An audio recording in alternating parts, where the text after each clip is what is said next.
অন্ধকার প্রকোষ্ঠের এক মুখ। বিপ্লবীরা প্রায়ই এমন খাবার খেতেন যা সহজে বহন করা যায় এবং দ্রুত শক্তি দেয়। আজকের দিনটা আমাদের কাছে খুব আনন্দ। 15ই আগস্ট আমাদের স্বাধীনতা দিবস। আজ আমাদের সবার ঘরে ফ্ল্যাগ উঠছে, নানা পদের রান্না হচ্ছে, কিন্তু কখনো কি ভেবে দেখেছেন যে মানুষগুলোর এই স্বাধীনতার সূর্য আমাদের জন্য ছিনিয়ে এনেছিল তাদের রান্নাঘরটা কেমন ছিল?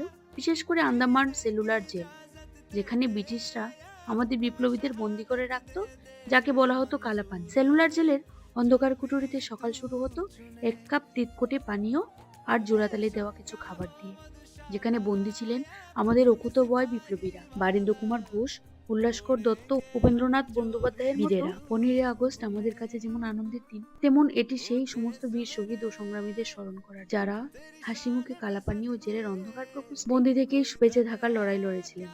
আজ তাদের স্মরণ করেই আমাদের এই রান্নাটা সম্পূর্ণ হলো। তাদের প্রতি জানাই আমার বিনম্র শ্রদ্ধা।